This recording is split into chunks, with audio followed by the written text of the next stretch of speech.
So, good afternoon, ladies and gentlemen. This is Chris Bray.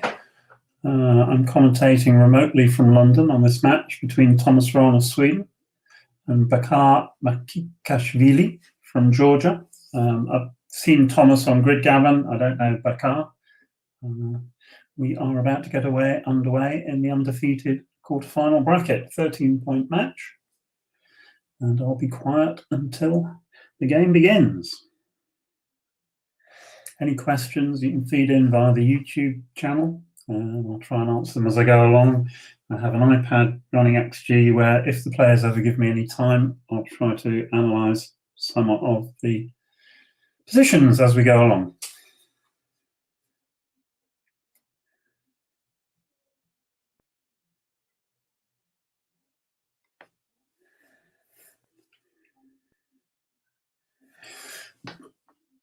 So, ready to go.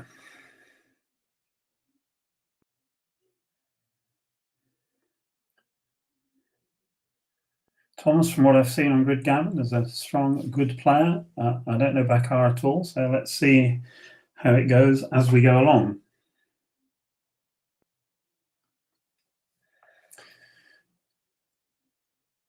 One start, played the conservative way, splitting in the back rather than slotting the 5-point. 5-3 for black, making the 3-point. No excitement yet. 6-3 makes the 5-point. Not too much thinking time required there. They each have 26 minutes. 3 and 1. So despite the risk, I believe it's correct to make the 5-point here. 5-point is an asset that will last for the whole game. Susceptible, obviously, to 6s and 7s.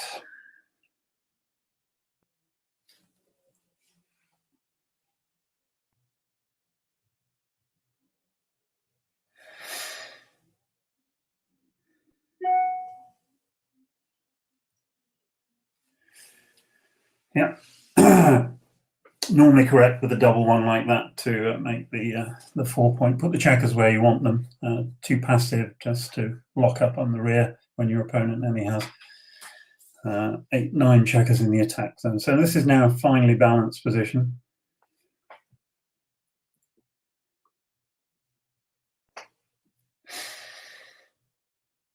Okay.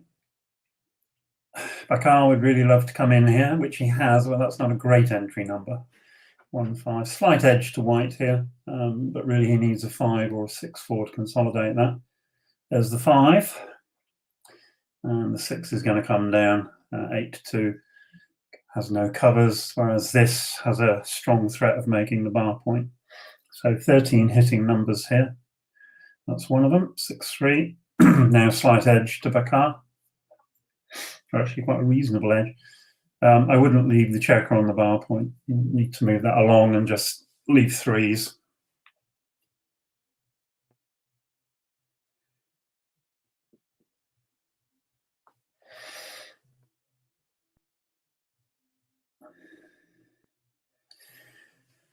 One, I'll probably make the 8-point here. It's still a point worth having, and it's too wide open to split to your opponent's bar point.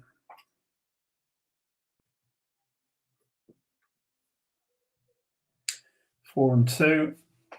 And now this is the first interesting play of the match, probably. So he's got choice between making his own 4-point or playing safely and effectively making his 11-point. So if we subscribe to the Goulding theory and the McGreal theory of putting the checkers where you want them, then this was the right play. So at the cost of a 3, he's built a 5-point broken prime. There's the 3 though, so this will hit, and I think he'll come out with the 6. Otherwise, he has 3 checkers trapped behind a 5-point broken prime. He rolls double 4 or something next time. He won't like it. So you have to take a risk while your opponent's on the bar, in essence. Ones are triplicated if he comes out.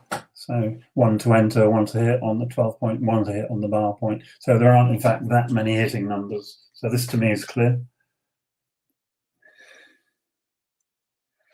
And a fan. Prime versus prime. Now there is an early cube.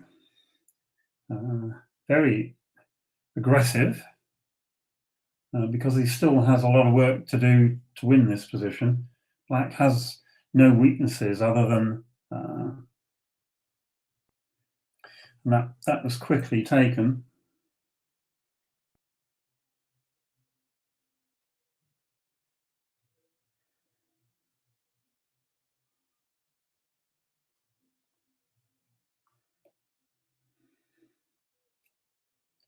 Oh, sorry, missed a couple of rolls.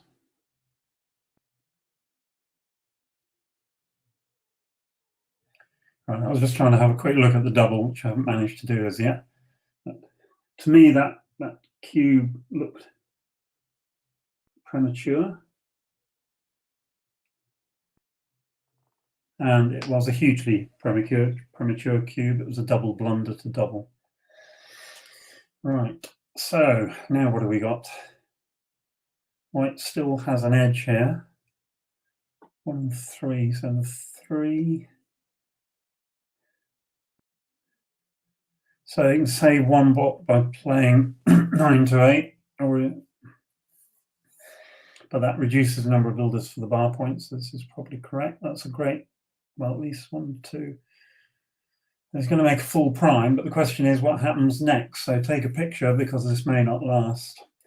A return double 1 would be interesting. 1 is going to play 11 to 8. You can't take the checkers beyond where they want to go, and where they want to go is the bar point. So this is wrong, I believe. He's taken a builder up. Well, he's sort of taken a builder away. But normally, one of the things we've done from the bots is to learn that you don't take checkers beyond where they want to go until you have to. And here, that checker could potentially have lived on the bar point.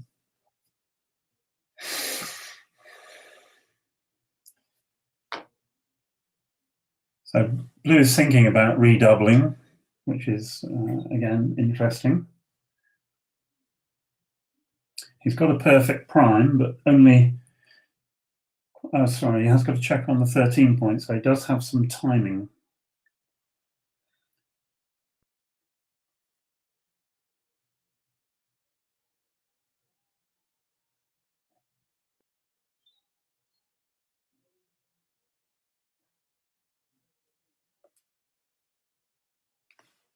And actually, because he has that time, any 6 or 1, 5,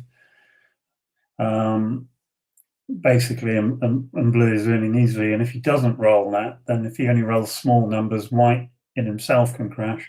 6-point prime versus a broken 5-point prime is a very strong advantage. And also, when things go bad for either player in this position, there's going to be a lot of gammons. So this looks like redouble and pass.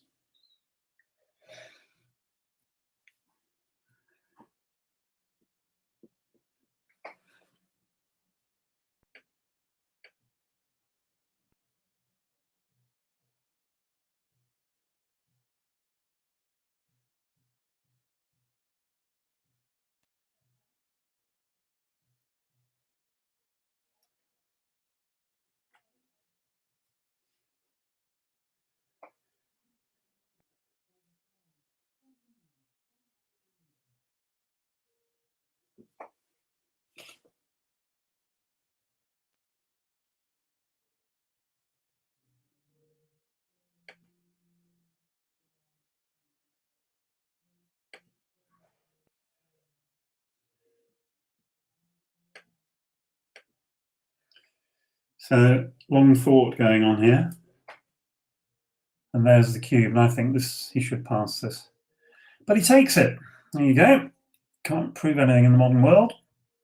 4-2. Okay, now crucial roll coming up. 4-1 would be ideal, or double one.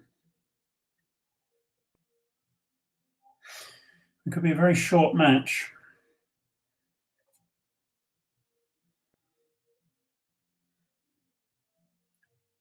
So playing it safely, probably slotting the bar was too big. It just leads to more gammons. And now Black's prime has gone. His next roll will be crucial. 1-6 would be perfect. I think you want 3-2. Okay, seems reasonable. Nice number. So he's escaped.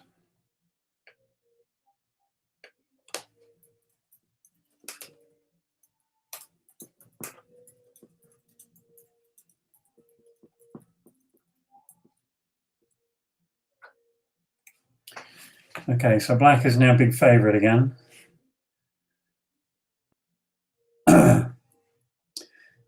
We may see, or we may have come to pass what I predicted, that there are a lot of gammons in prime versus prime positions, and White is really struggling now. Yes, he may win by brute force, roll some sixes, while Black stays on the bar, but I'm not wholly convinced. 1-5, good number. Always assuming he can escape that rear checker. But equally well, White has to roll. I think he cocked double sixes there. Oh, I was going to say double four is his worst number. He's just got this, but it's close. Now the question is 1-2. I just think he should switch. He needs time to get the rear checker out, and also this leads to far more gammon wins, so this is entirely logical. Let's see what happens now. Crucial roll. 5 is a very, very good roll. So now Black has his ones duplicated. He's gonna hit here, I think. 5 and 2.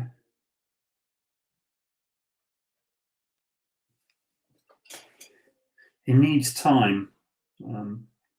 He's not favourite to be hit back. He can lift that checker next time if it isn't hit. If he does this, and then his fives next time actually will be awful whatever he does, unless it's a 1-5. So employing the age-old backgammon maxim of when in doubt, hit.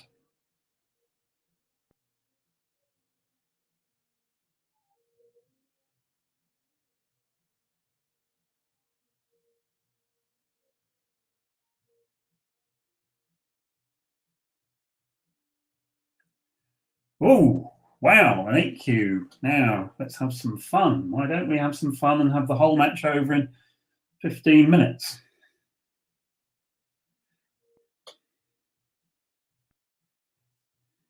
He figures he's going to lose. Oh, wow. These are incredibly important decisions. Now, you've got 26 minutes on the clock, and he's taking that in about 15 to 30 seconds.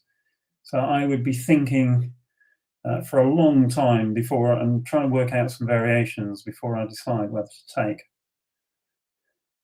So he's going to, that's for, I think he's got to come up with a 1. He's got to escape.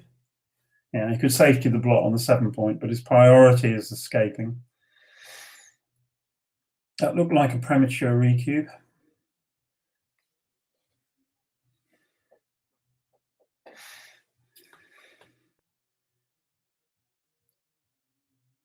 Ooh, 1, 2, has just got this safely.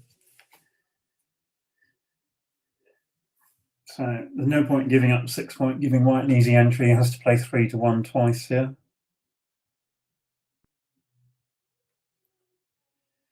Wow, they certainly wanted to get the cube going, these guys. This match could end in a single game. 4 and 2 is a terrible roll. Oh, sorry, he's got no 4. Ignore that remark.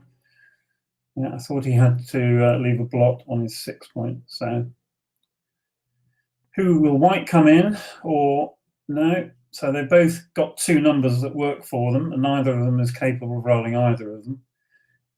5 or a 6, brilliant roll. Now the question is, at what point do you redouble this? If indeed you do redouble it. Oops, that was cocked dice, 3-1. 5 is 5. I think he will play 5 to 3. Oh. 5-2. A lot of shots to leave. So does he let white come to him? He can make the bar point, but that doesn't necessarily look right. Sorry, I was thinking 5-2 for white, 5-2 for blue. So he can leave 20 shots, come to the bar. He can do this and leave 9s and 12, which is 7 shots. But next time he needs a 10 or 11 to get home. Oh, wow. Double 6. Incredible. Now white has to think about how he's going to win the game. That's 3. The question is, where's the 4th? So if he comes out, he's only needs outfield coverage. This is only susceptible to double 2, and even that is not perfect. 4-3. So now there are variations where white wins a gammon. It'd be interesting to look at that 5-2. Despite the fact that it leaves 20 shots, it might have been right to actually come closer, because he's just not favourite to get home next roll.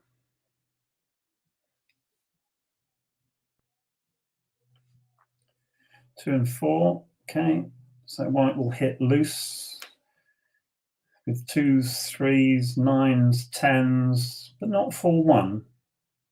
Oh, sorry. Again, I didn't see the spare checker. Apologies. All right. Now, make the point. That's the point. And now the 6, maximum coverage for the bar point now.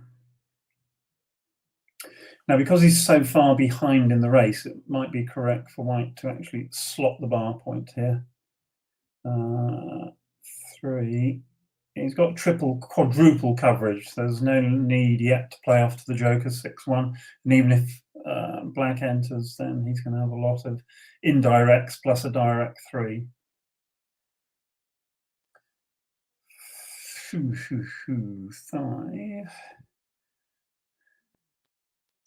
3. Okay, now the dreaded 1-6. He's only got 2 hitting numbers. There is the dreaded 1-6. Okay, so he needs a 2 or a 5. This game has gone up and down like a yo-yo. It's absolutely unbelievable. He's hit the crucial 5. No need now to try to make the bar point. White, huge favourite. 5% gammons from here.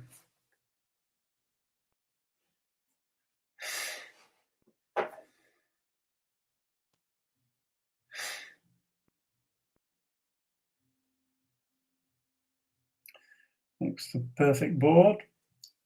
So we're still in the 5% gammon region.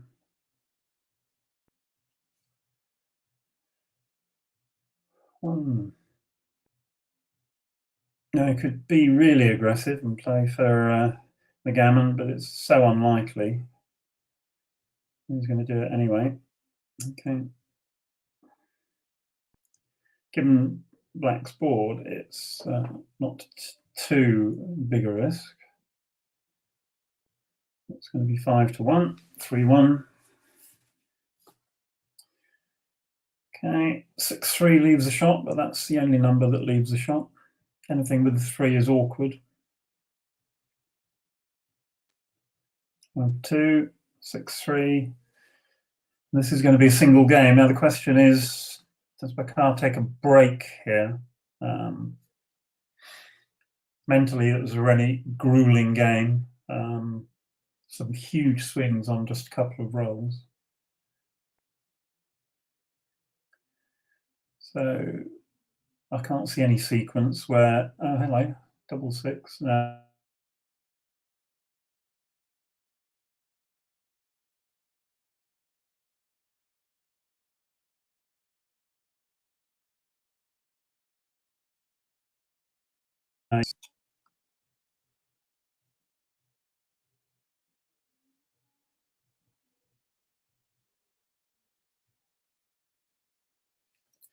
So 8-0, not bad after one game.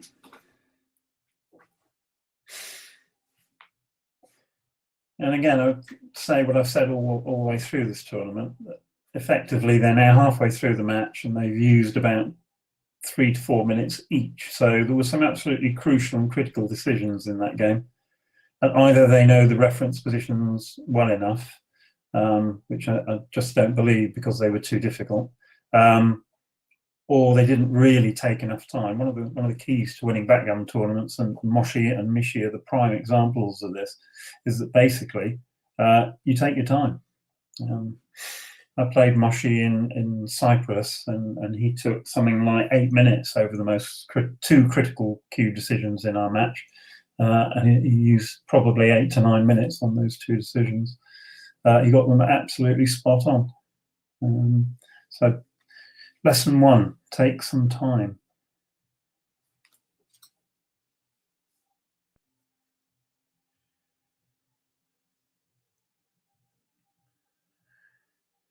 Okay, 4-3.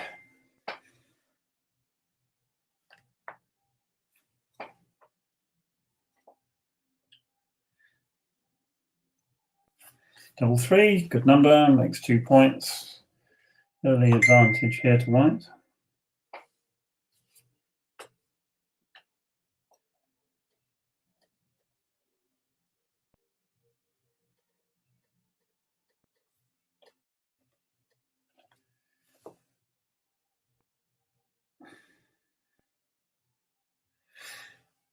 Okay, 2-6. So when do you double with an 8-0 lead? So quite a lot of the initial doubles can be as per money. This is going to be too good in a minute. So I would have looked at doubling there. The 5-point anchor gives him a game forever. He's going to come out with a 5. So I need to look at the race. 66, 82, 100, 110, 100, 124 for white.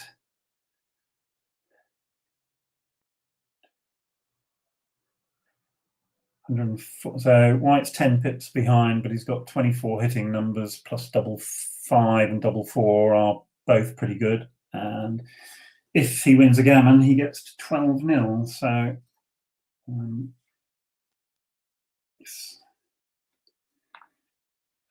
it's probably a take, but it's no great bargain.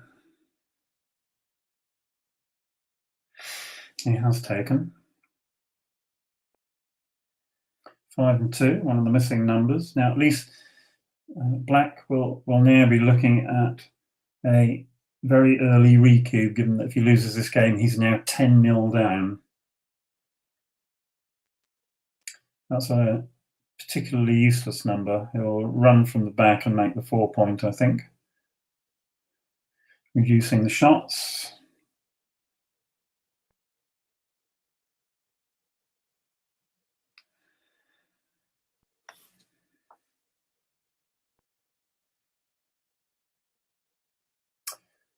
For 1, misses. So come down with the 4. He's behind, slot the bar with the 1.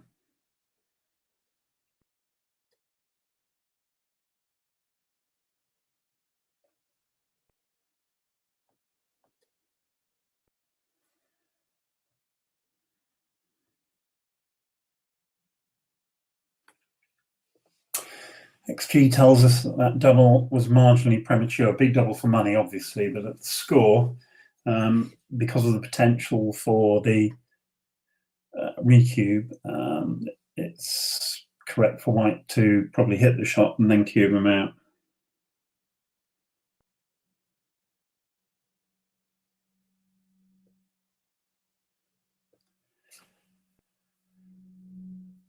So he's looking at the recube now. So what have we got? 52, 66, 80, 92, 100, 106, 108 for black.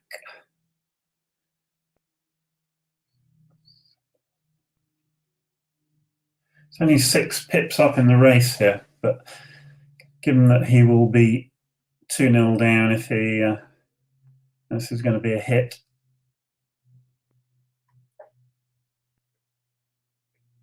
So any other play still leaves 13 shots. This way at least he gets the chance to win a freak gammon.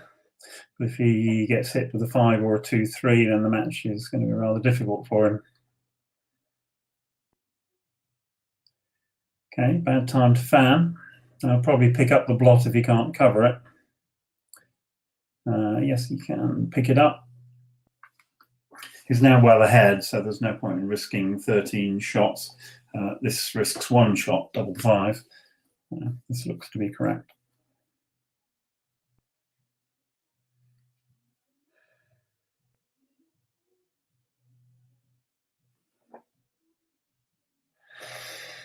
Okay, so that's the number he wanted last time, 2. It's a little bit awkward for black to bring this home, but white's well behind, so it's correct to hang as far back as possible to make it as awkward as possible for black to bear in. That's a good roll. Now you either make the 5 point or you wash. If you wash, it's really still quite difficult to bring home the position. Whereas if you make the 5 point, you can then go and attack later. It could do this, but if he washes with 3-2 and then plays 10-9-2, he's got double coverage. Well, he's got coverage on the 3 point, which is one of the entering points for white. And of course, the cube is on 4.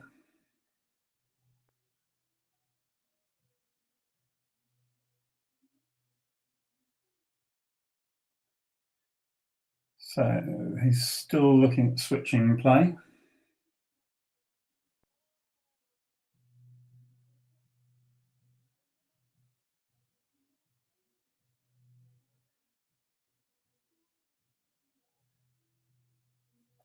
So he's gone for the switching play, 5-3. Again, I'm not sure. Really? I would have thought coming in on the 3 point was correct there. That's a great roll for black, 6-4.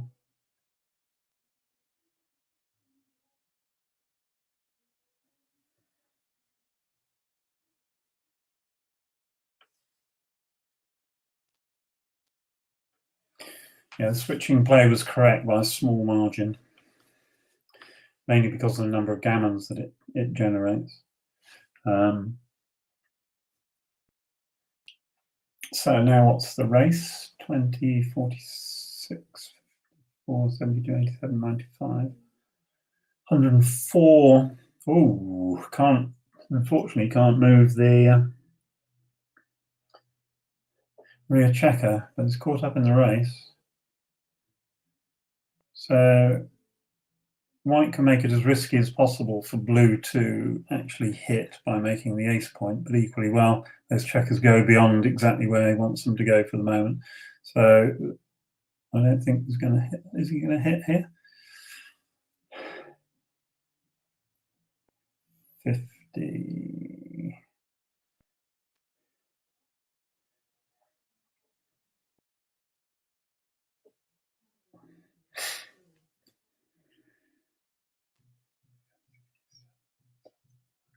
$88 for white.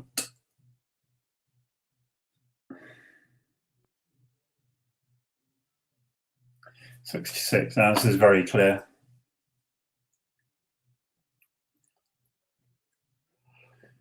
Both sides have got 4 crossovers. You can see by looking at it, black's well ahead in the race, nearly 20 pips ahead in the race here, so hitting would have been absolutely ludicrous. So despite his double four, he needs another big double. So the question is, do you go? It's a long way behind. I think trying to race from there.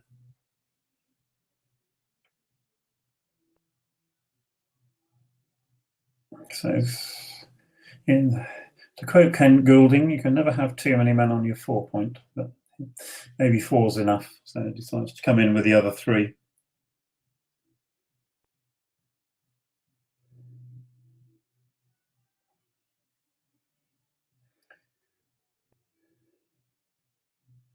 Well, Blue's doing as much as he possibly can to slow himself down. His last two rolls have been very poor. Could be that White gets the first checker off.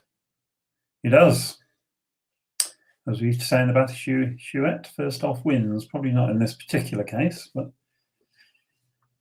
White's going to need, I should suspect, at least two big doubles to win this, and or some very poor rolling from Black. 3 off.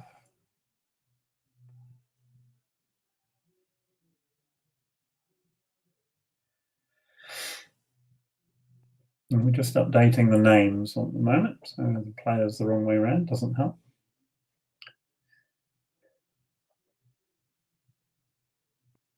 So at the moment, I can just about see the dice rolls. 5, 3, 3, 7, 6, 1. Okay. Right, so now we have the players the right way up. I'm much better off. 2, 3. Okay, it's going to take a miracle for White to win this one. 7 checkers versus 5, 2 doubles required. There's the first one, but not the right one. You double 5 or double 6, really. Not sure it needs to be that desperate because he might want to take 2 off next time, and I don't think that's the right play to take 2 off. So if he rolls something in a 1, he's going to hit 6-2. Perfect. Obviously, he knew what he was going to roll. Okay, so double 5, double 6 only for Bakar. Here we go. Oh, close, but no. So 8-4. 2 games, and we've had 12 points. And the players have used 2.5 and 7.5. So they've used a total of 10 minutes to, out of the allotted 52, to basically get halfway through the match.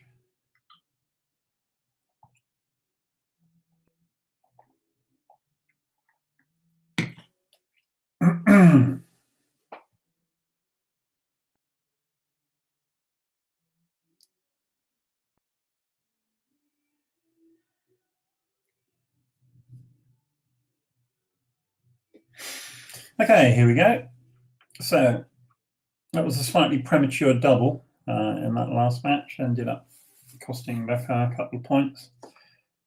And again, the biggest error I see in match play all around the world is people make money decisions based on when playing a match.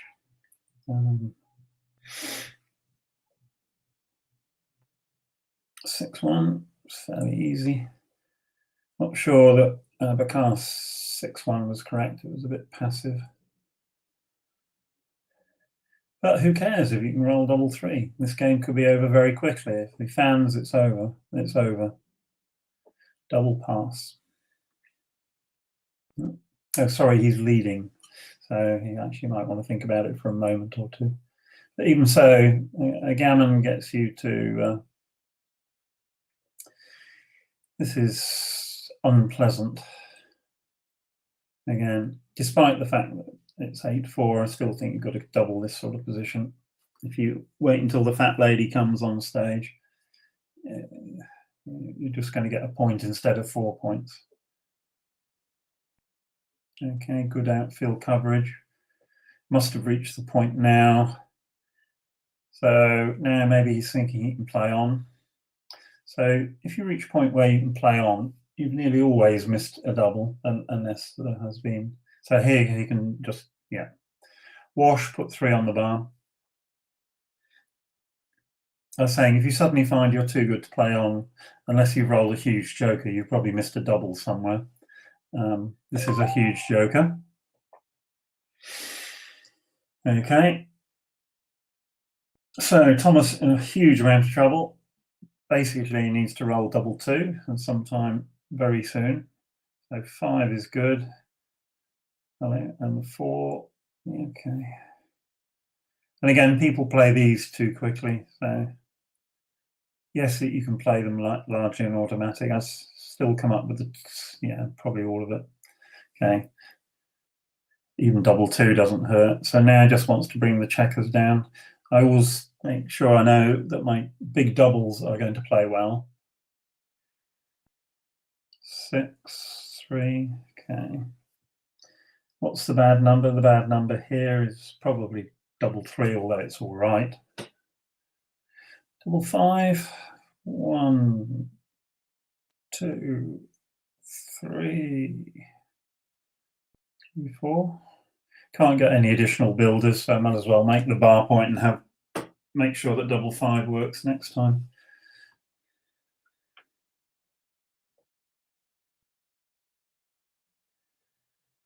I think that's 3 and 1. Yeah. So now 5 covers. Anything without a 1 in it next time will close the board.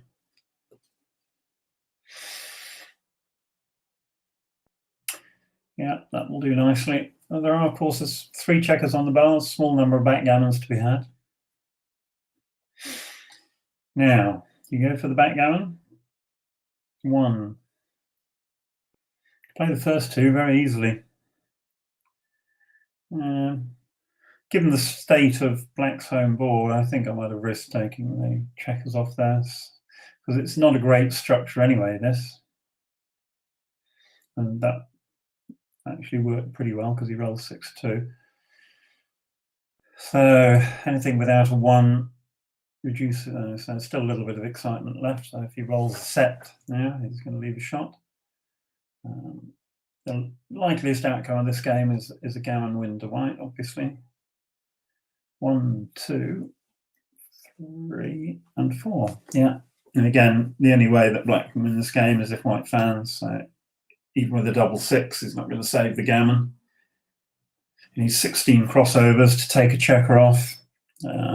White needs 11. So Black needs to roll at least 3 doubles.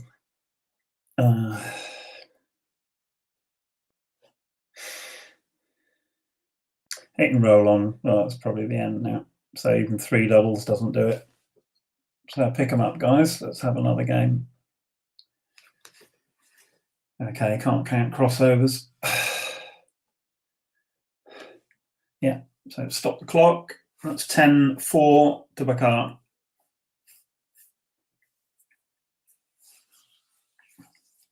So to reiterate what I just said, if you find yourself playing on for a gammon, you've probably missed a double.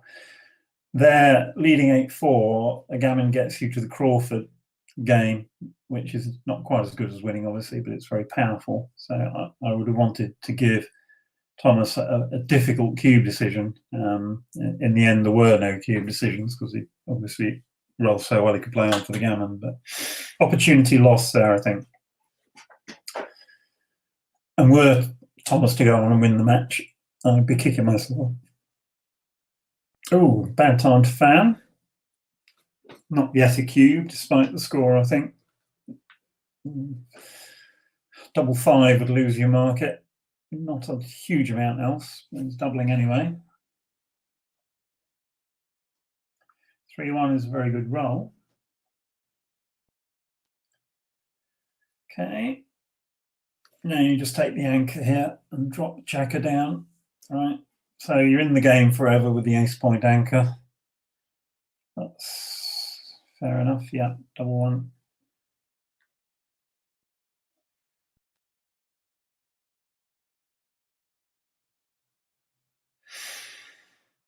Four, 2. That's also good. Hang on.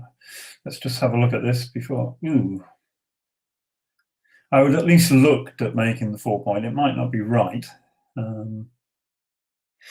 But I guess his opponent only had 4, 6, 8 checkers in the attack zone, so this could well have been the right play. 2 is fine, and then slot the 5 point. Yeah. 2's got a hit. 3 will come down. Okay. Bakar's in this game forever. Now he's got his opponent's 3 point. He's not in too much danger. 4 is 4. It's too big to slot. I think you don't really want to lose a gammon. 5 and 1 is going to get hit. Double 4. This is his best roll. I think most people could spot that one. 3-1. That's good enough, at least for the time being. 3-1. So both players are 3 checkers back, but white with a totally undeveloped board. Okay, 5-4. This looks logical. 6 and 4. Just make the 2 point. Because if you come out with the 6, the 4 is awkward. And given you've got the security of the 3 point, you don't really mind being hit on the 4 point. And again, black could run away, but I think he's going to play 6 down, hit with the 2. So don't forget, if he loses this game, he's down 12-4.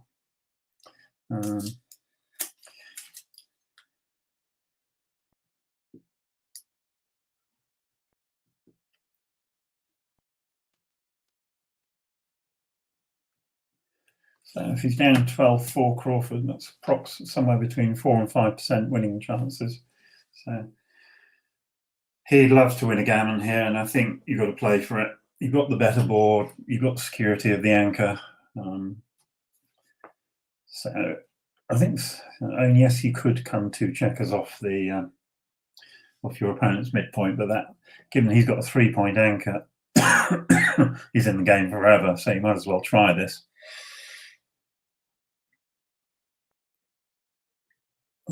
4-5. Although there are exceptions to the rule, largely you don't win backgammon games by being passive. So, okay, 4.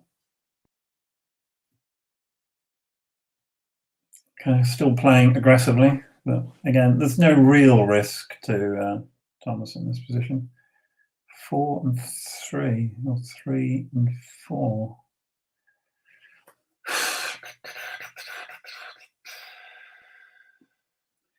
It's a very ugly structure that he's just created.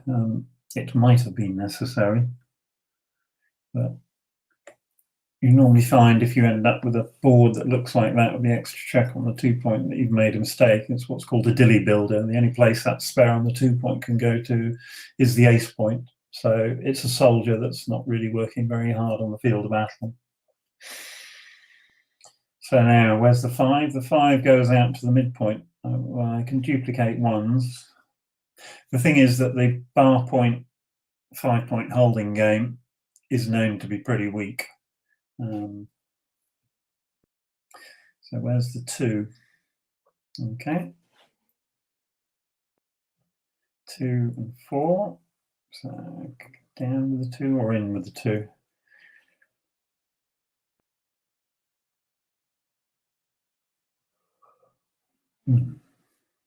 Okay.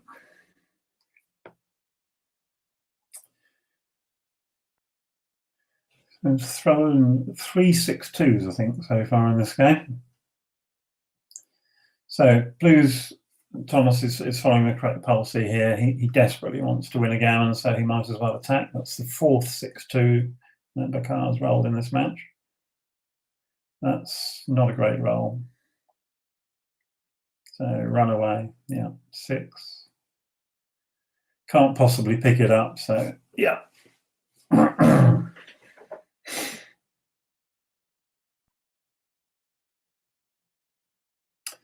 Continuing a theme. Okay, so now the gammon threat is real, but blue still has 4 checkers to shift and bring home. White's now got a checker in, so again, 5 and 2. So having the bar here is quite useful. You come off there, come off there. As I said before, the bar point, 5 point holding game isn't very useful. The 4 is going to be really ugly here. I think you play with 1 block by doing this. Yeah. Double 6 would do him well. 1 5 1.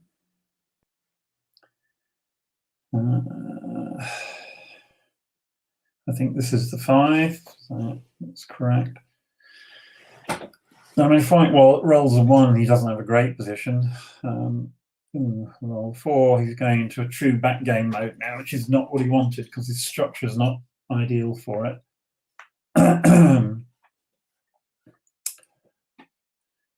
I don't have the race. Someone would need to do that, but to play a successful 1-3 back game, you need to be about 92 pips behind, so the total value of the 2 back game points that you own. So I'm not sure that he's 92 pips behind here, so he'll struggle to hold this position. Rolling double 4 will help considerably, but note also that he hasn't actually got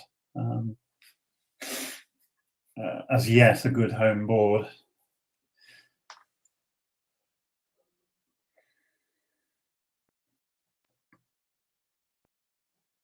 We'll start another point, I think, because he's not going to get a shot this time.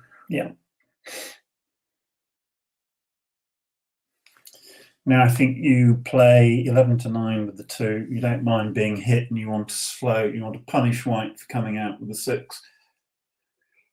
Standard back game technique to slow yourself down.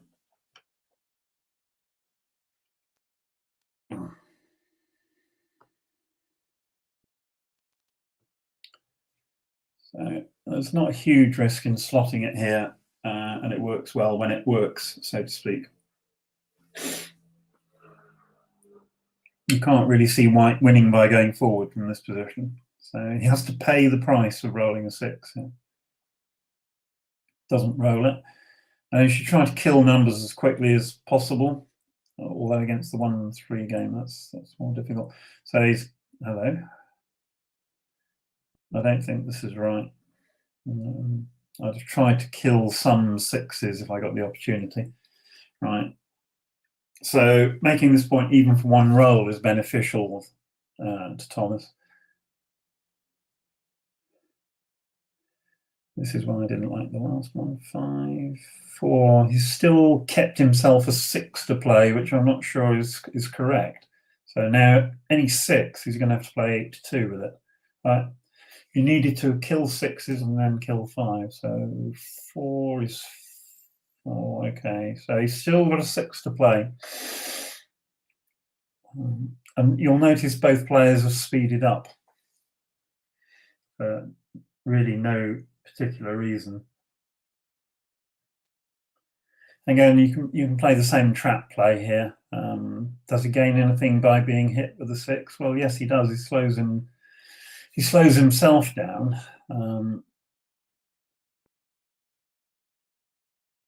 So now he's finally kills 5s, so that's a start. Yeah.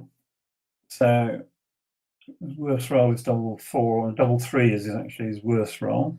3-2 is an awful roll. Okay, so now it's really impossible for white to win this game except through a freak. The question is, can he save the gammon? Not if you roll double 3. So he's now got 4 dead checkers. 3, just play 5 to 2, I think. So it smooths things out. He gains really no advantage from bearing the 5 in. He might as well wait.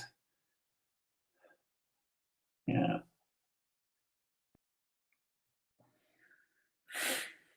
Now something like 4-2 will just make the position worse, or even double 1. 1, 2, 3, 4. Could have left 1 check on the 3 point, but okay. Now he's got a shot, which won't win anything, but the plan is to save the gammon. But if he hits with a 6, oh, all right. I haven't looked at double 6. So you don't leave the second checker behind, because all you're trying to do now is flood the outfield and hit as often as possible as black bears the check around. So then you come out and you come across and take some risk, pay off to double 6 and double 4, I would suggest, yeah.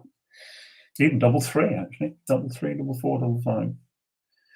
5, maybe slot the ace point, build the board ready, yeah.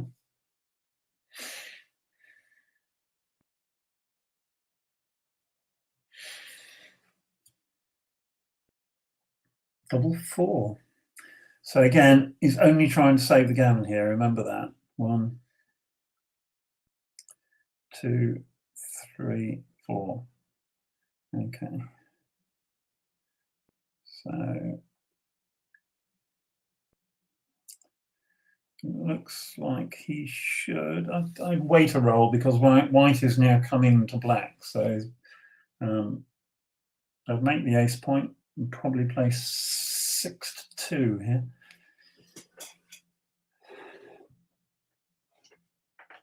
There's an argument for coming out to the bar point and only being hit. It's coming out. All right. I think that gives white the tempo. So these are very difficult moves. 3. Might as well protect against double 4, double 3, double 6 by playing, yeah, this. That's fine. Well done. Double 6. Amazing how often it turns up. Ooh, that is so ugly. Yeah.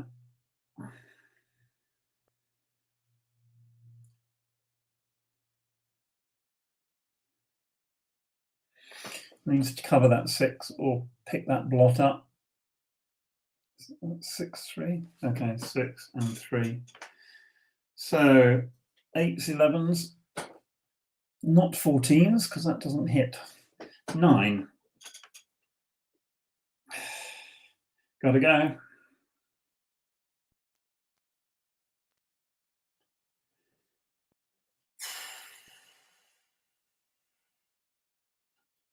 Well, if he runs all the way, it's 2s and 5s, which is 23 numbers.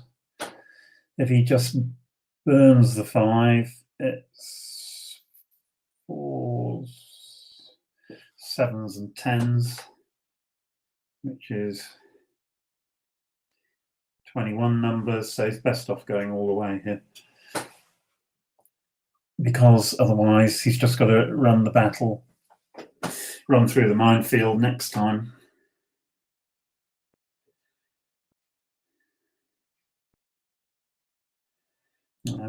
I think this is wrong.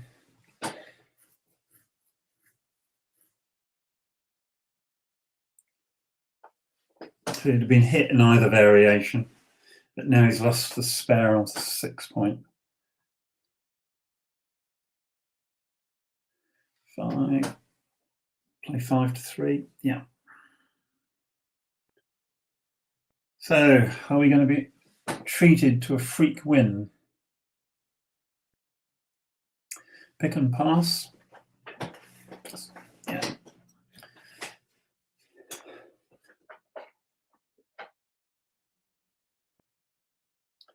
Forced. Any 4 or 6. Oh, where do they all end up? 1, 2, 3, 4. Now blue desperately needs a 3.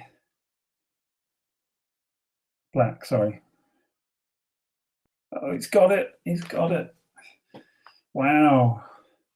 You remember I said earlier white couldn't possibly win this game. I was only going to save the gammon. Well, he was within 1 roll, basically, of winning the game now.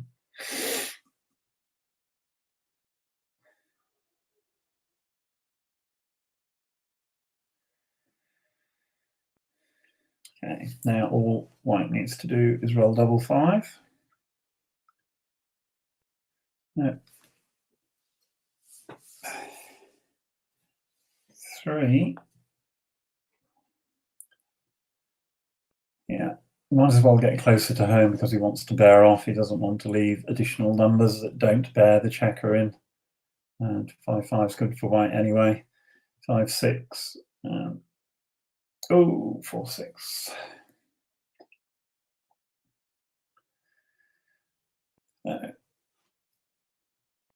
Finally, a checker comes off.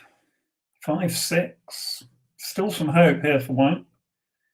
One big set and a couple of small numbers. That's a small number for black. So another double 6. 6-4. Not bad.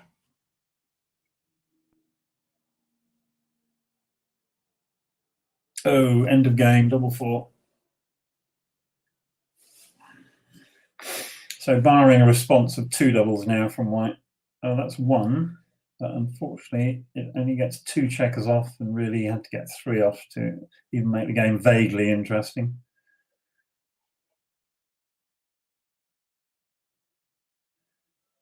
If you can't see it, there are actually 6 checkers, I think, on white's ace point.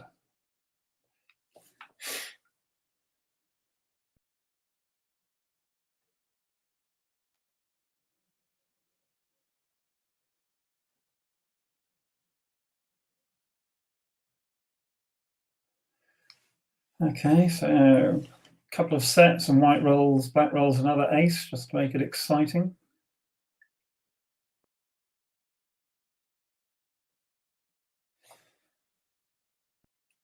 6 and 3. Okay, white needs a set and black needs an ace to make this turnaround of the year.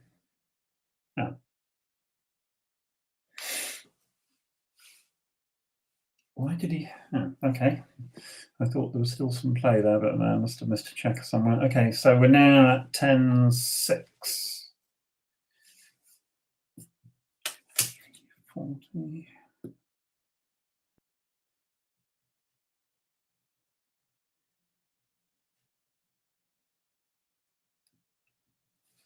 So Bakar's 78% favourite according to match equity tables. So he's basically a 3-1 favourite to win from the score if the players are of equal skill.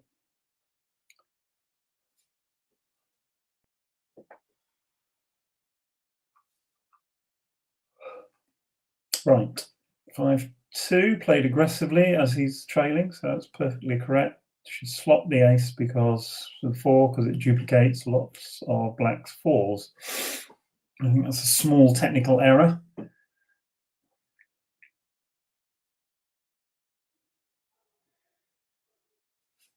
One, 6, yeah. 5-6, okay. Standard exchange of hits in the early game. Blue with a very marginally better structure because he's made a point. 4-1's no one's favourite roll. So 4, okay.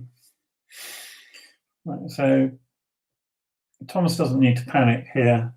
It's a little bit early for a cube. There are a lot of double hitting numbers here. That's one of them.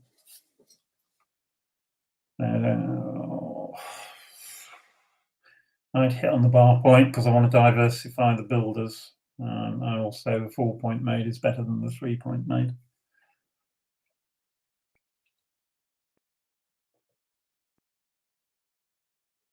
You know, you've only got 2 cover numbers as opposed to 3, and if you make that point, it's not as good as the 4-point.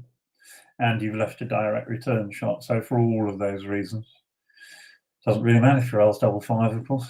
So I think you just run the bar point check around to the 8-point.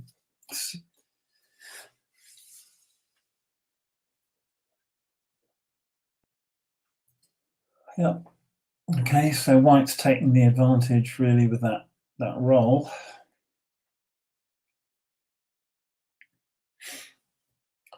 4 and 2, we just make a point. I think seems logical.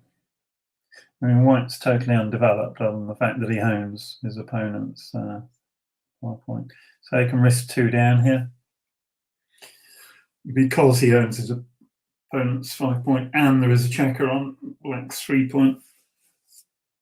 I think we've just seen this roll, 4-2. So 4. I think you've got to split at the back at some point and duplicate 5s by splitting. If you don't split, you leave white his whole roll to do whatever he likes on his side of the board. You also, if you play 10 to 8 with a 2, okay, this is sort of halfway house. So it's duplicated the 5. 6 and 5 makes 4 points. So when your opponent has an advanced anchor, you want an advanced anchor as well.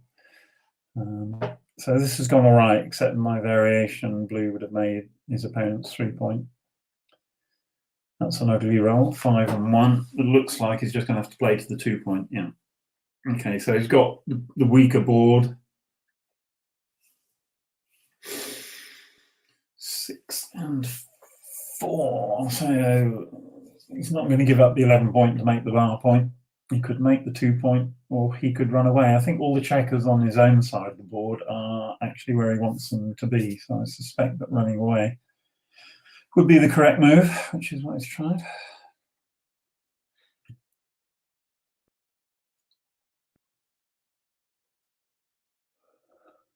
5 and 3. Yeah. Okay, so blue's escaped 1 checker, who's now got a shot. Albeit that's a great number because not only does it hit, but it picks up the spare block on the 14 point and puts it on the 11 point. He could come up, but then he'd still have 2 blocks. So I think logically you want to play this position with 1 block.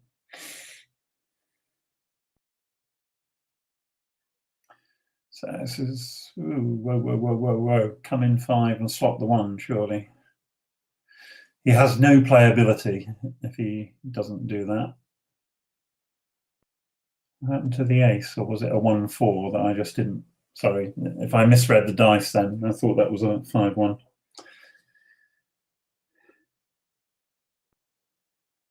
One, 2. So, who's winning this thing? I don't think you leave a good... Why would you leave a gratuitous shot here? I know it duplicates 4s, but to me that's one of McGreal's duplication for duplication's sake. 3 and 1. I think you make the point here. Hitting loose, you've only got 10. Well, this is legal. Yeah. We pick up the checker. So now white could have had a 4 point board asset, a relatively small risk. Now he probably is going to point on black, sorry. So I can either run a checker away. Let's play A. If white has a small prime, obviously. Now this time I think he's definitely going to switch points. Obviously he could make his bar point, but that doesn't look very sensible. So I would play 10 to 9-2 and 3 to 2-2. Oh, okay, what do I know? Your opponent's got another blot exposed. Your board is equal. And you want time to escape your rear checker. So for all of those reasons, this looks right, because the 2 checkers on the 9 point now act upon the 3 point.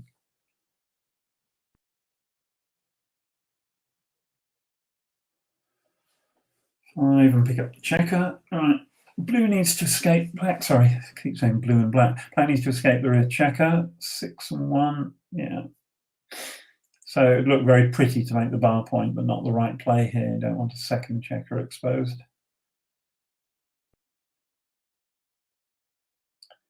No, yes, of course, sorry, can't play to the midpoint. So this is the logical 4-3. Could have hit with the 4. What have we got here? So it looks like he needs to come out with the 5 and then just make the ace point with the 1. Yeah. Okay. And blue has struggled here, and he's got 3 stripped outfield points. Oh, double 4. Well, you can make the 2 point. What's the race? 86, 100, 226, 132, 100. So this seems logical. It's pure. Yeah, so now he needs a 10. 10 would be the perfect number. I expect he'd also accept double six. Okay.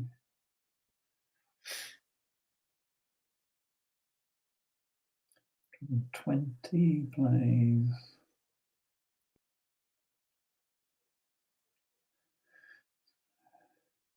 Blue's about 13 pips up, I think. So does he want to block double six? That's the key question that he has to ask himself there. So is that point of more use to him than, right? So it comes out with, does he come out with 3? Yeah, he's behind in the race, so it seems logical to hang back, provided he can free one of those checkers.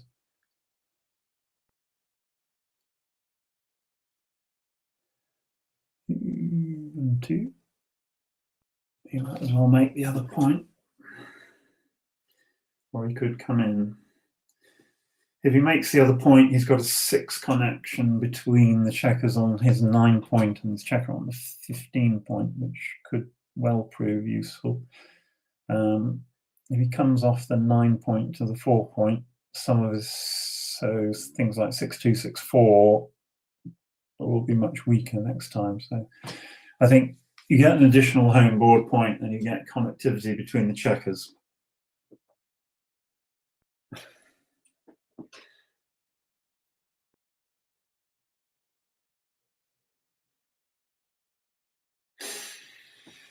Yeah. Okay, still got a 10 shot, double 5, 6-4. Will happen 1 in 12 games. I think this is correct. You don't want to, you could put pressure on coming out with a 6. And double match point situation, it may well be correct.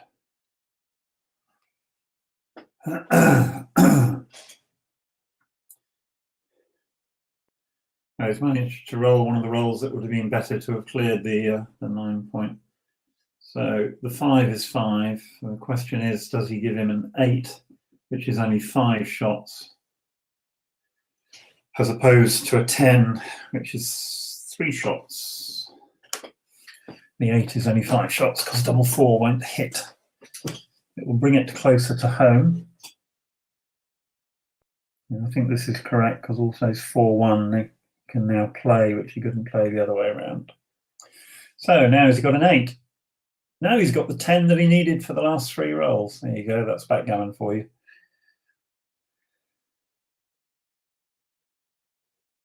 Oh.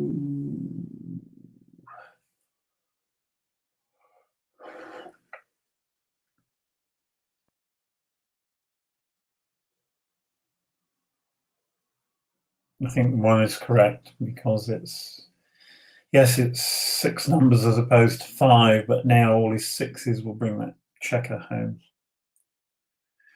5 and 1.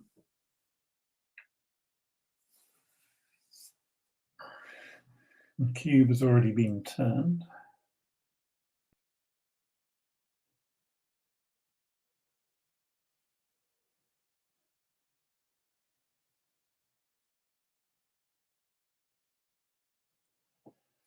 So is this now, sorry, it's already cubed, so.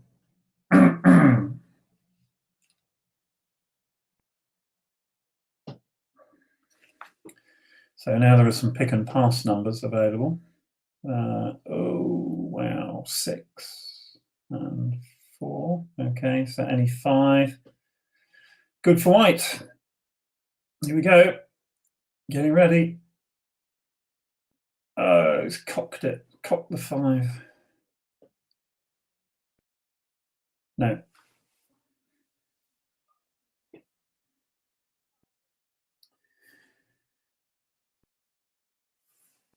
Small percentage of gammons to blue here, not many. Okay. If he rolls double 6s, white will at least be sweating.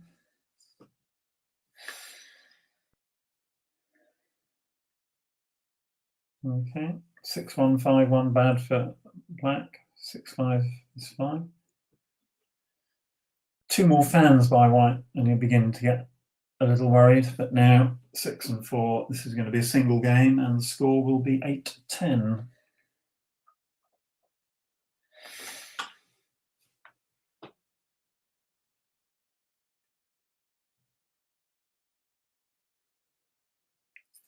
Okay, 1, 2, 3, 4. Black has just one too many checkers to make this interesting. That's the end of that.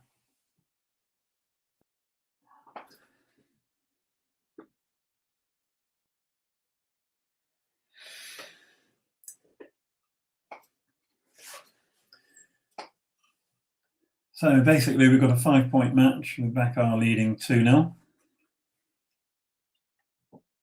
And they're on a break, so I'll take a break as well. Go and get a glass of water. See you in a few minutes, ladies and gentlemen.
Hello, so we're back in our 5-point match.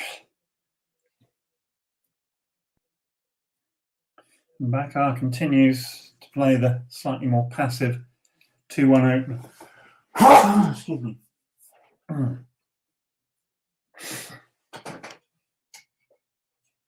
Still correct, come up and come down, I believe.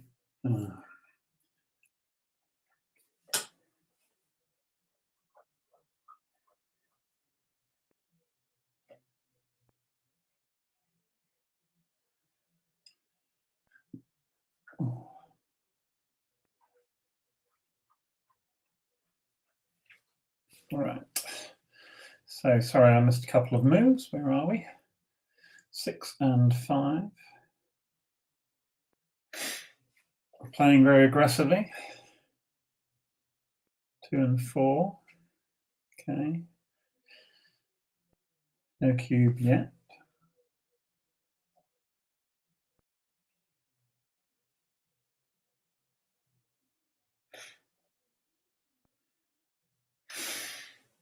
I was just checking that opening 4-5 response to a 2-1 opener, but I was correct in so much as you should not hit loose on the ace point. So 1-4.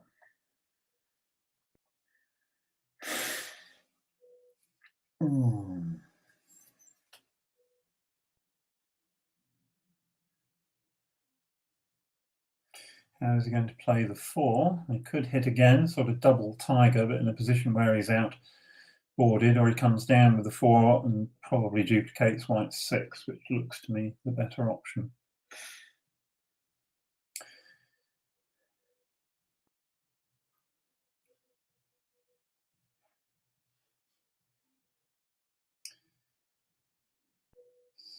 So, and again, I know he's leading 10-8, but I think you need to think a little bit harder about some of these doubles. He's not going to pick up the block, so he could have made the 22-point and come up one. So 3, 6. His play will now pay off. The slightly more aggressive play will come off here because he's now got this return hit with the 6. Double 1, 1. Make the 5-point and think about the other one.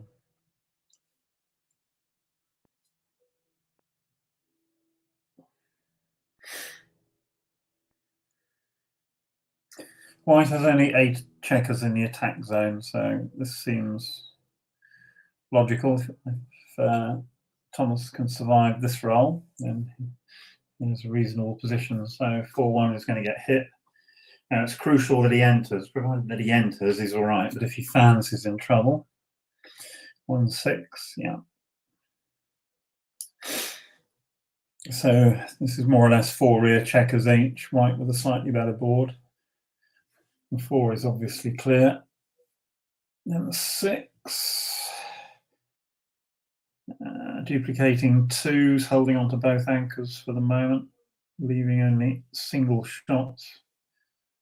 Blue would really like a 2 here. That's a 2. Oh, okay. So he's duplicated it. Sorry.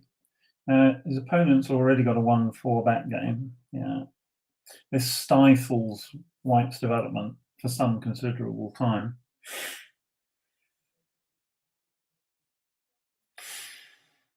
Double 4 would have been actually not a great roll. 3 and 1. So I don't think White has the timing to play a 1-4 back game. So coming up with both checkers from the rear anchor looks to me to be correct. Double 5. Ooh. Wow, some options here. So I could just make the 3-point. People come off anchors too early, and I suspect that coming off this particular anchor would also be too early.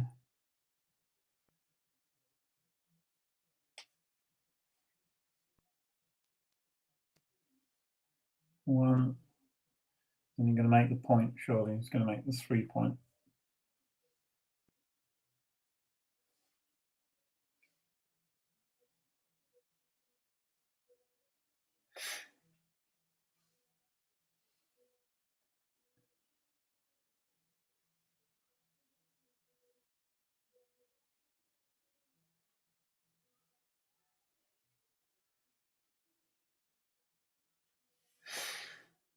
The question is, if he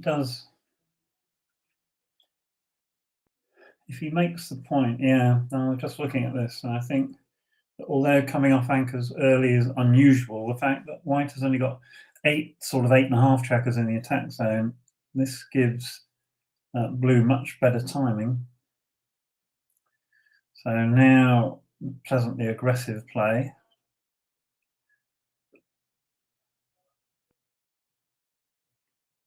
So he can come down or he can come out. I think this is probably the right play. Keeps the midpoint, so it keeps tension in the outfield. 2-6. He's got to come in and out, surely. Yeah.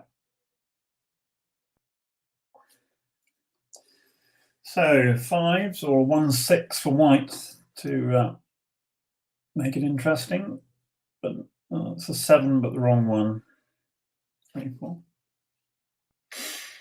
Okay, now the only trouble with coming off anchors early, he's got 2 choices here. Yeah, I was going to say, making that 9 point looks better than making the bar point. You have to tiptoe through the tulips, as we say, to bring these positions home. It's quite difficult. 5, keep a 6, yeah.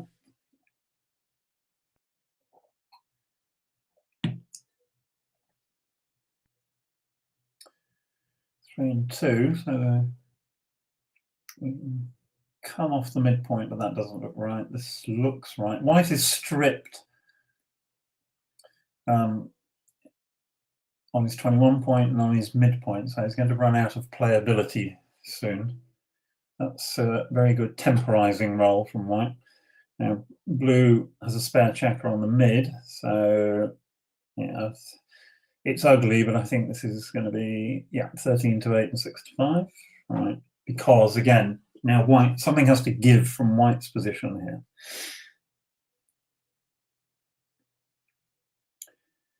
Three and 2, 2, and I would start. Yeah, you could play 5-2, but that really makes it a very ugly board. He has to keep a threat. Ooh, 44. Well, it looks clear to just run around with 2, but how's the race?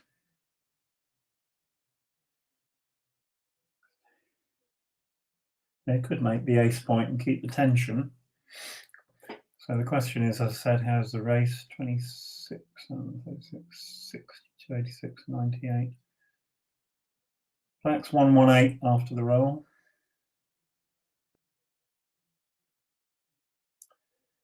13. So white's ahead in the race. But obviously black is ahead in position. So again, something has to give here. But now that white has a 5-point board, if he can, he's going to run off the 21 point. We couldn't do that. Oh, perfecto. 2-1. Now Bakar needs to come in on the 4 point so that he's got some playability. He can come in and out. Right. So now time to think. Seems to have thought for a few nanoseconds. 39, 63, 75. 96 pips for black. Oh, sorry, I've missed a checker and an attacker. So he's taken the cue. Okay, so I didn't have time to complete the count. I apologise. Oh, not the good time to roll double 5 and fan.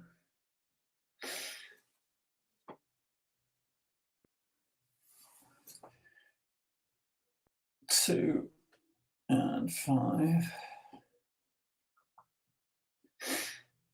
Well, he's saved himself a 6, but at the cost of huge ugliness.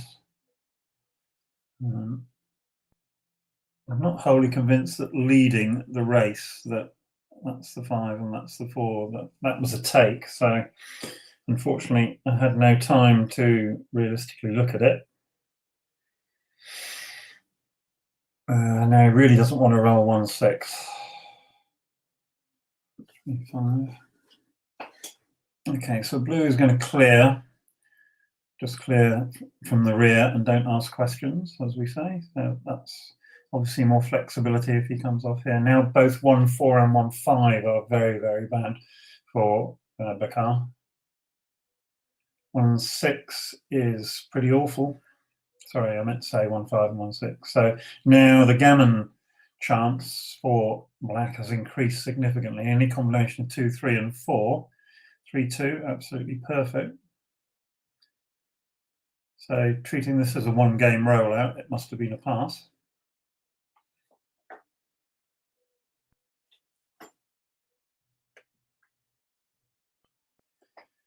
So what have we got here? 4-5.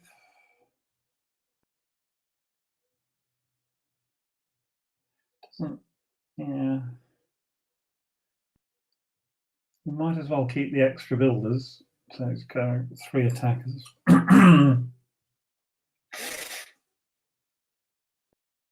Okay. 6s, 2s, and 3s, or 5-5, 4-4. He's switching. 6-2, perfect number. Now don't roll 6-5. Anything else? Or 6-5, 6-6, 5-5 are all bad. 5-4's okay. That's actually a good roll. So he's probably in the 50% gammon region here. That's another good roll for Thomas. So white desperately needs to enter a checker here.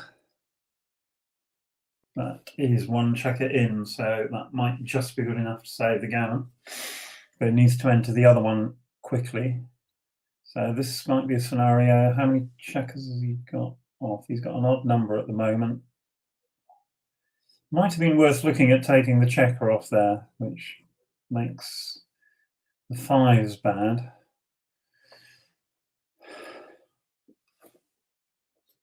Now it's not worth. Oh, okay. 4, 6. So 5 and 1. So crossover time.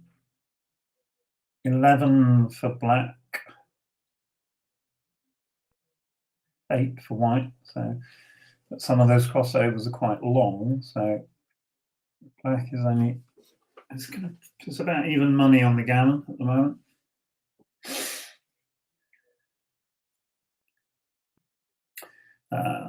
Let me rewrite those odds. 5-5 for Thomas.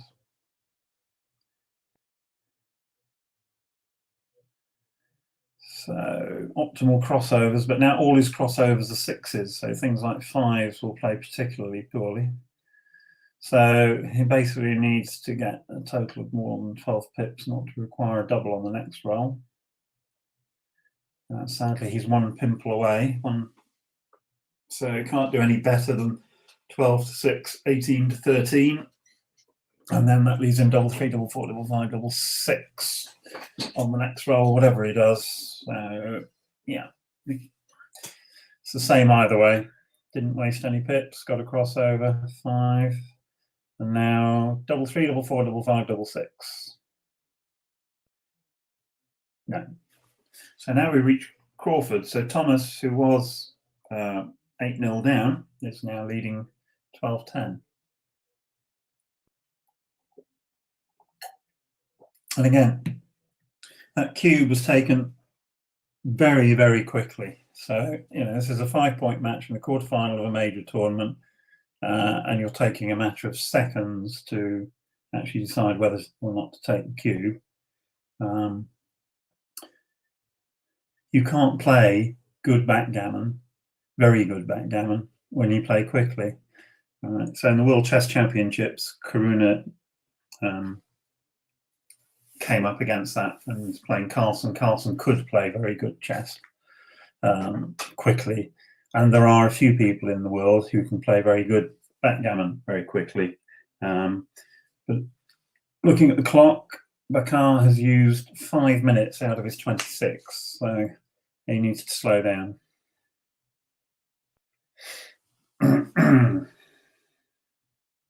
This is the Crawford game. The cube is out of play. They should run away with the 4, duplicate 2s, yeah. 1, 6. So losing a gammon is pretty much irrelevant to Thomas. Losing a backgammon would be horrendous, obviously. 5, 3. So this is all pretty standard stuff at the moment. 5, 6. Okay.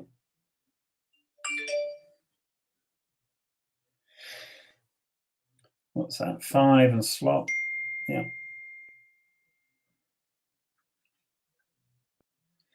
Double 3. 1, 2. Probably make a 10 point with the other one. You need to put. You want the checkers to work. 14 to 8 would be too passive. And he's got 5 checkers on his midpoint and needs to develop those checkers.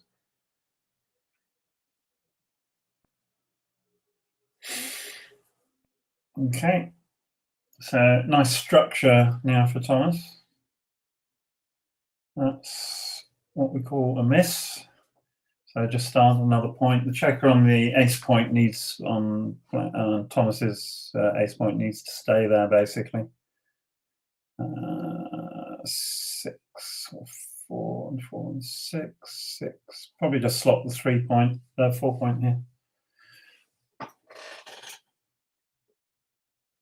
Duplicates, triplicates 3s.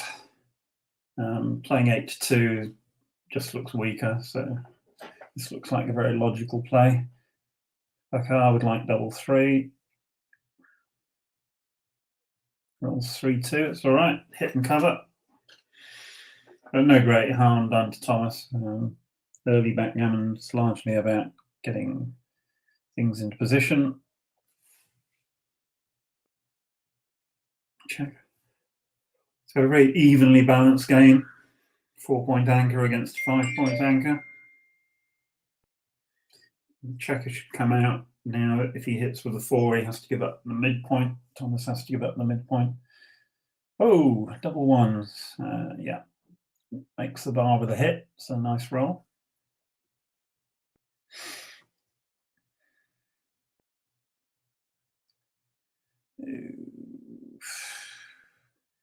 5, 3. Again, playing in a Crawford game, you can only win with the checkers, so you need to play some relatively pure backgammon. So it means not putting the checkers behind. It's a nice roll, 2-1. Okay. Standard technique in positions like this is to wait to roll a big double. Yeah, no excitement. Yeah.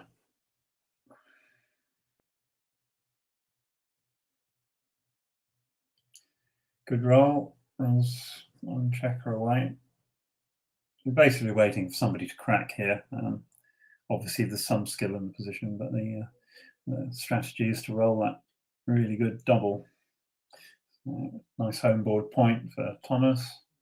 White's still got plenty of playability and flexibility. He's going to end up with us. So he can play totally securely by having 2 checkers on his 5-point. Yeah. Or he could have left a 7. It's probably not a huge advantage leaving 7. So you need to keep the checkers in play here, and you need 6 to 1. I think would be wrong. Yeah, this allows double 5, but it's the only roll that really helps. Now he's got all those spare checkers to play with, so he has timing, so he can wait for his own big double.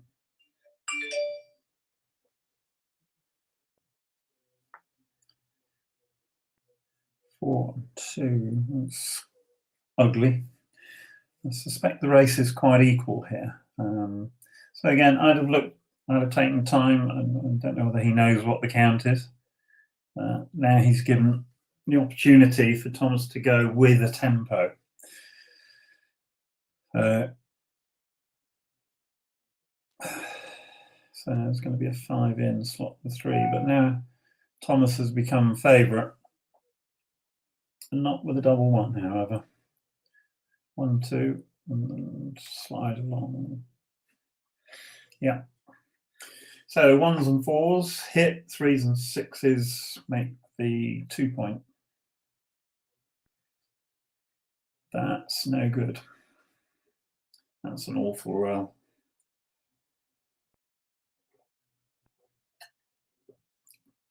Again, he's got to win this game, so this must be the right play. He has to pay off to a 4. 5-2 is going to run.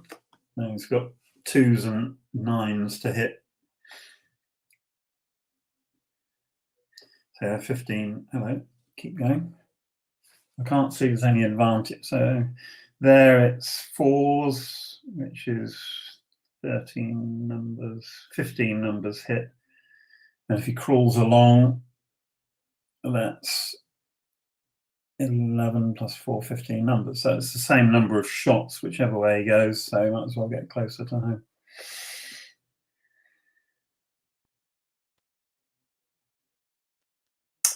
That is a hit. It's one of the more difficult hits. Okay, so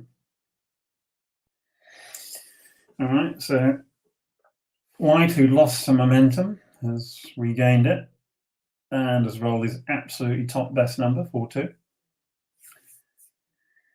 5 and 6. Now he's not going to be able to. What's that? 5 and 2. Okay. He's decided to go 5 and 4. The plan is to extract the back checkers, make the bar point, close them out, and get to double match point. So does he need to slot the bar? He doesn't need to slot the bar, nor will he have the option on this particular roll.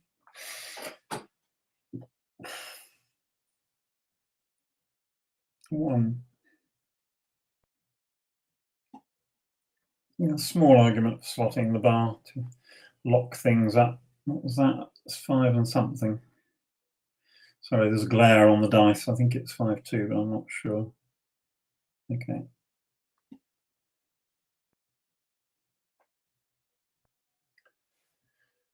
Could slot 2 points here because it's not too dangerous.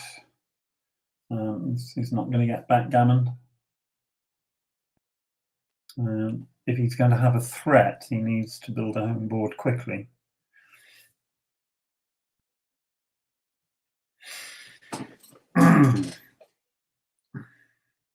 So again, gammon go, you'd be hitting there, obviously, but not gammon go, you won't be. And he needs to. Yeah.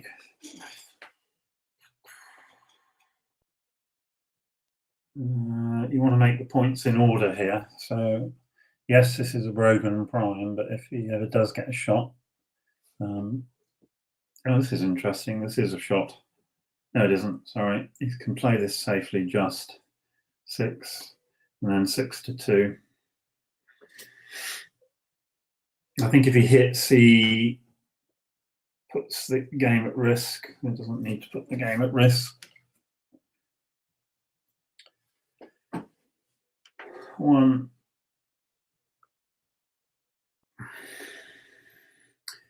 So really he needs to keep his midpoint because any 6 by White will leave a shot other than double 6. And again, it doesn't cost him to leave those checkers there because losing a gammon is not wholly relevant.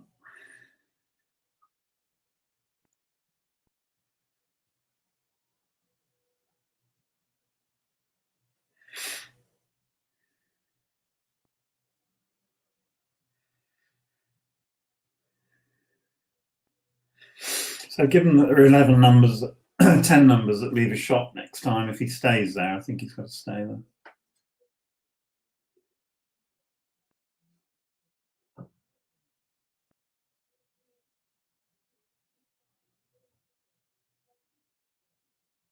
Yeah, so let's see if he can roll a 6 and give the crowd some excitement.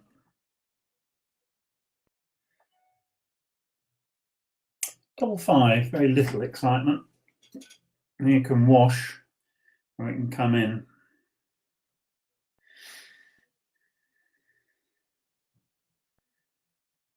And it gets him out of his hair at the cost of, if he comes in with a 6, then yeah, 4.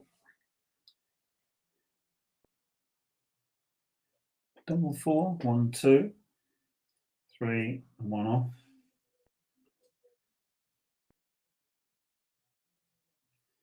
Double 2. Okay. Double 3. 1, 2. Safe as houses. 3, 4. Right. Thomas would like to save the gammon, if only so he can have a free drop next time.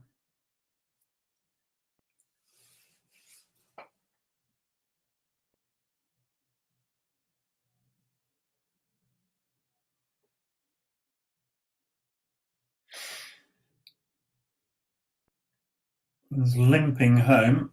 2, 4, 6, 8.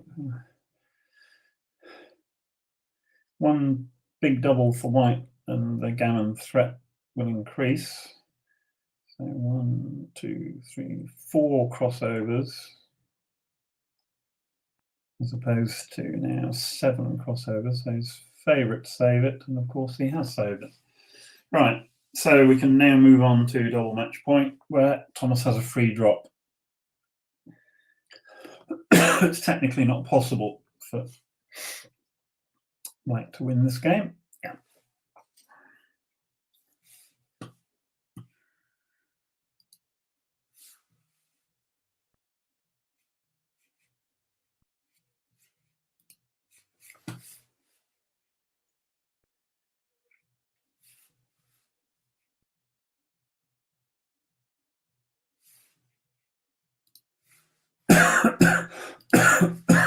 So here we go. 12-11, all games reach double match point, as we know. And Thomas has opened with a 6-1, so he'll obviously be accepting the cube. We're now at double match point. The cube is dead, gammons are dead, so the only way you can win this game is with the movement of your checkers. And I'm not wholly convinced that's the right 6-4 at this score.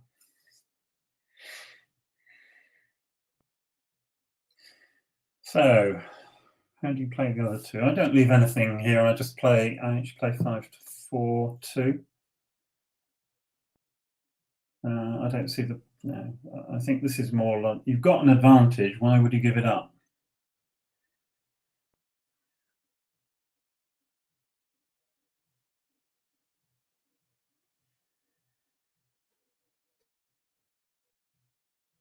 At least he's taking the time to think about it.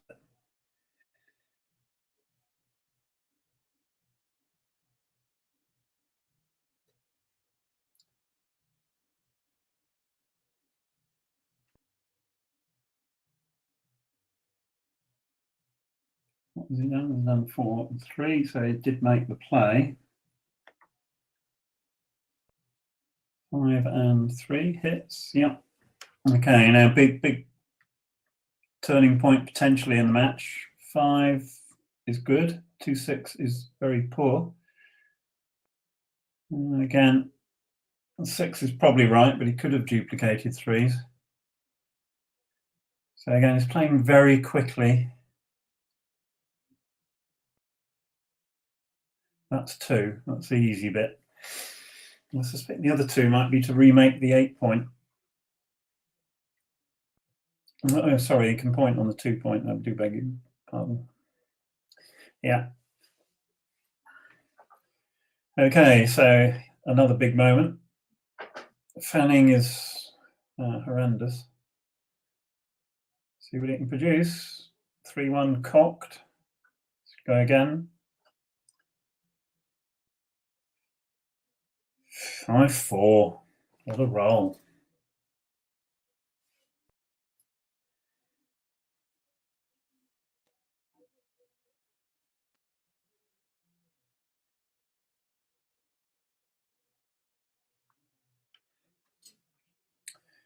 Okay, where are we? Double 3. 1, 2, 3. Pointing. Seems logical. Because otherwise he's leaving shot if he doesn't point. With that 4-3.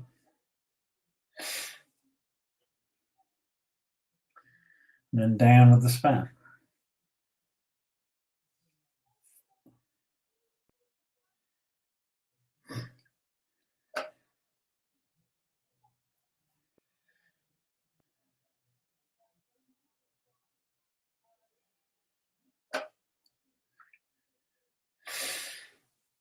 Yeah, you've got to take away the chance that for Thomas to make an advanced anchor here. Okay, so if he rolls 5-4, one, oof, gosh, what a mess. One, probably 4-1 in the end. Yeah, what you can't do at double match point is to put any of your checkers out of play. That's too early to make the ace point.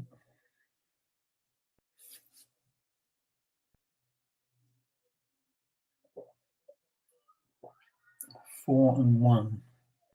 Both players not rolling very well, but obviously blue has a weakness, so I quite like this play. He's putting the checker where he wants it.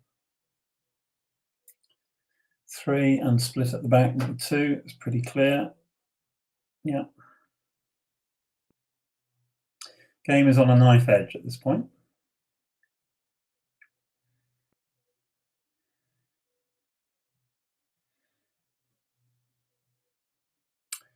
Well, the 1's clear. Now let's think about the 6. So he can play 8-2, which is the safe play. He can play 20-14, or he can play 13-7. 13-7 leaves 2 blots against a 5-point board. So he's played 8-2. Small argument for coming out. Again, now his checkers aren't where they want. White has got what's called a dilly builder again. So this is going to come in and out. 5 and 4. So 4 is good and 2 is good. It's going to split at the back. Yeah. So again, any hit in all of this sequence followed by a fan could well spell that's a great roll again. 5-4. So now Thomas needs to anchor. He has done.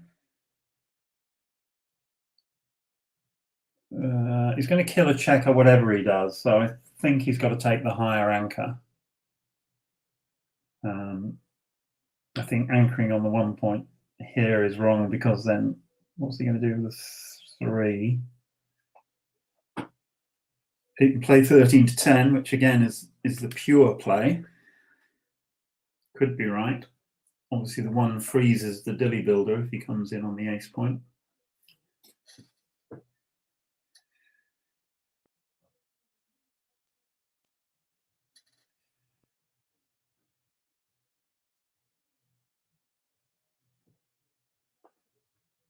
So it's a very awkward roll. So it's going to come in 3.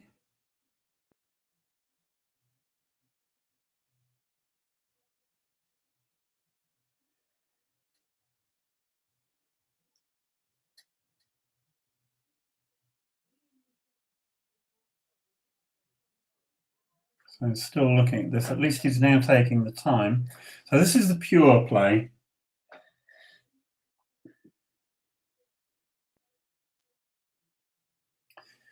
I managed to put that position into XG, and there's virtually no difference between all of the plays.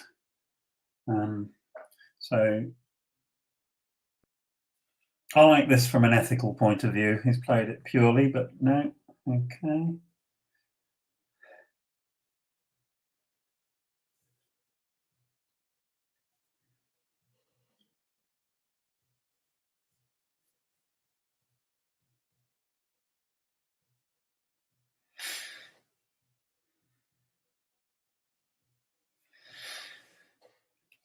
So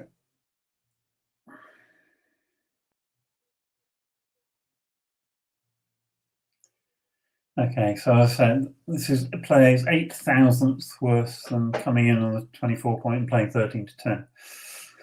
So let's see what happens next. Ooh, 5-1. Wow. If ever you paid for a play that was 8/1000th incorrect, that was it. So it desperately needs a 3. Or 2. 1, 2. Oh, I don't know. I might have played 13-11 there with 2. I'll try and get the crossovers to get the checkers home. Yeah. 3-4 is your key roll here. 2-4, not good enough. And blue will have equity for a long time because, of course, he's still got the 3-point anchor, which will actually get you a shot nearly 50% of the time. The question is, what state is your board in when that happens? 1, 2, 3.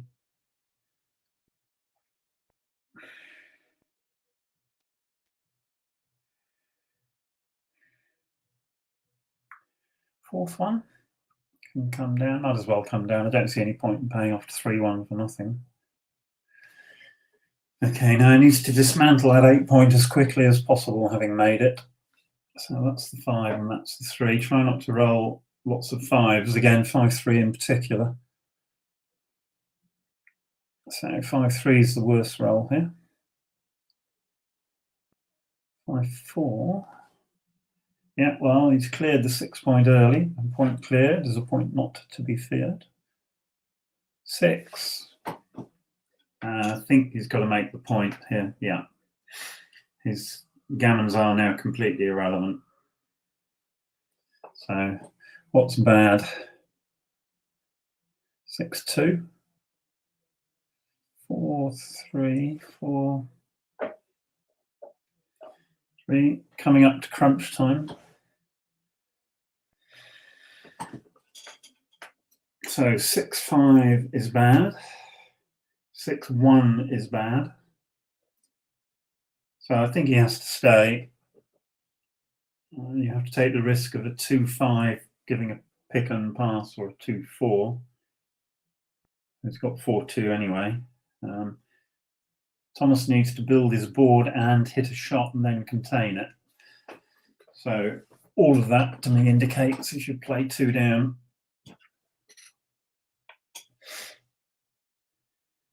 And reduces his hitting chances considerably.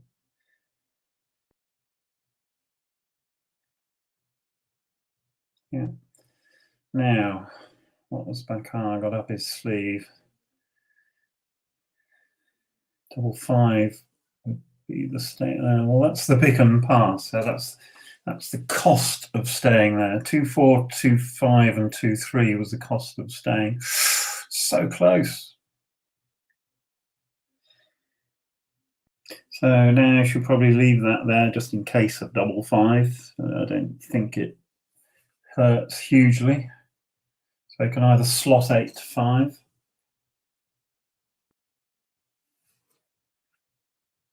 Okay. Yeah.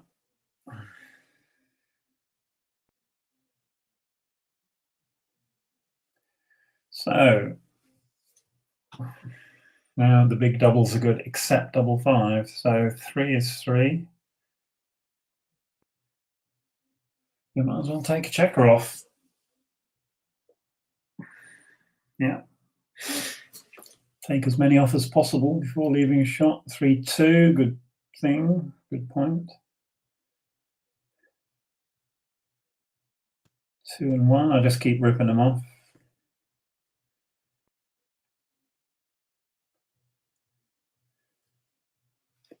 Three and 1. So Thomas would like to make his 4-point in case he gets a shot.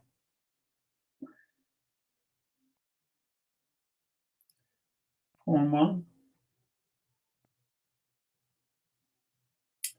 So you can either pay off to 6-5 next time and take 1 checker off, or you can pay off to 6-2, 5-2. So this reduces the extended jeopardy but increases the immediate jeopardy. So I think I'd have gone for the checker off there.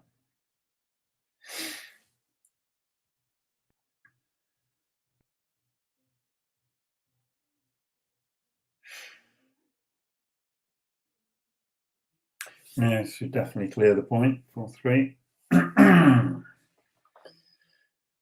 Right. So he's going to have to go with 1 because he wants to. You can't afford to go beyond the 4-point here because he will need the 4-point if he is lucky enough to create a shot and hit it.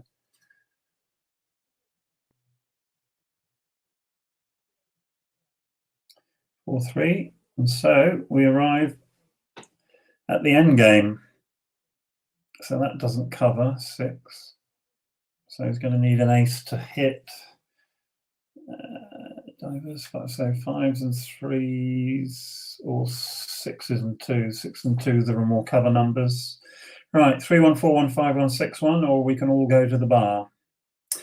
Double 6 is the end.